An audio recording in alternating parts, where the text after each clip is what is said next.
जय श्री गणेश। नमस्कार, मैं आचार्य संजय द्विवेदी। वर्ष 2022 में जन्माष्टमी का पर्व किस दिन मनाया जाएगा, इसके बारे में संपूर्ण विश्लेषण करते हुए जन्माष्टमी के दिन एक विशेष यदि आप अनुष्ठान करते हैं, पूजन करते हैं, तो जिन लोगों के पास संतान नहीं है उनको संतान प्राप्ति का अद्भुत वरदान मिलता है, आशीर्वाद मिलता है।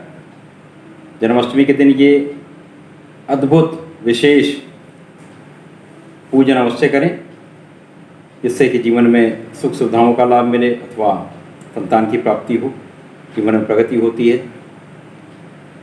मेरे द्वारा बताए गए समस्त जितना भी उपाय हैं, ये प्रयोग हैं या अनुष्ठान हैं, समस्त शास्त्रोक्त होते हैं, वैदिक होते हैं, जिनका हमारे शास्त्रों में वर्णन किया गया है अथवा लिखा गया है।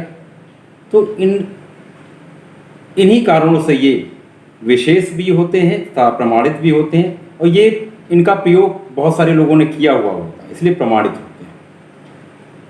जन्माष्टमी का त्यौहार भाद्रपद मास में जिस दिन अष्टमी तिथि प्राप्त होती है, उस दिन श्री कृष्ण का जन्मोत्सव मनाया जाता है। श्री कृष्ण जन्माष्टमी होती है। इस वर्ष में जो जन्माष्टमी का पर्व मनाया जाएगा वो 19 अगस्त को मनाया जाएगा। इसके पीछे कारण ये है, 18 अगस्त को अष्टमी तिथि का प्रारंभ हो जाएगा, जो कि रात्रिकाल 9:23 से होगा। अगले दिन 19 अगस्त को रात्रि 11:02 तक अष्टमी रहेगी। तो 18 अगस्त को केवल रात्रिकाल में अष्टमी मिल रही है, परंतु 19 अगस्त को उदया तिथि में भी अष्टमी मिल रही है, रात्रिकाल में भी अष्टमी का पूरा समय मिल रहा है। इसलिए 19 अगस्त को ही जन्माष्टमी का पर्व मनाया जाएगा, और ये शास्त्रोक्त भी है। जन्माष्टमी एक विशेष पर्व है जिस दिन भगवान श्री कृष्ण का अवतरण हुआ था। अतः इस दिन विशेष पूजन यदि आप करते हैं, मंत्र का जाप करते हैं, तो जिन लोगों के पास संतान नहीं है उनको संतान की प्राप्ति अवश्य होती है। जन्माष्टमी के दिन 19 अगस्त को पति पत्नी दोनों स्नान ध्यान करने के पश्चात अपने इष्ट का ध्यान कर लें, व्रत रखें।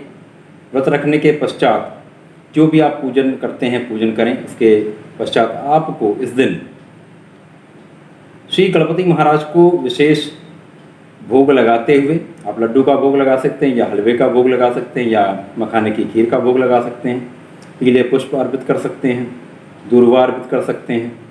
करते हुए उनके शरण में बैठ के, उनके चरणों में बैठकर पति पत्नी दोनों यदि ओम उमा सुताय नमः, ओम उमा सुताय नमः का यदि प्रातःकाल में 11 माला का तथा रात्रिकाल में 9:45 से लेकर 11 बजे के बीच में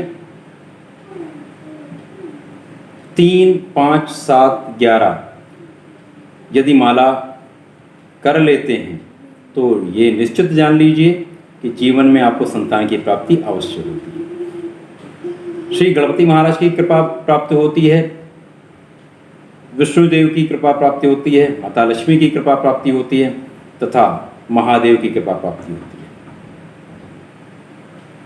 प्रभु श्री कृष्ण की कृपा प्राप्ति अवश्य होती है। तो इस दिन ऐसा पूजन करें, प्रभु के शरण में रहें, तो निश्चित रूप से आपके जितनी भी आकांक्षाएं हैं, धन की, पुत्र की, संतान की, समस्त पूरी होती।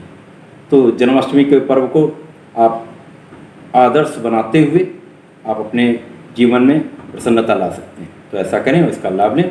धन्यवाद। नमस्कार।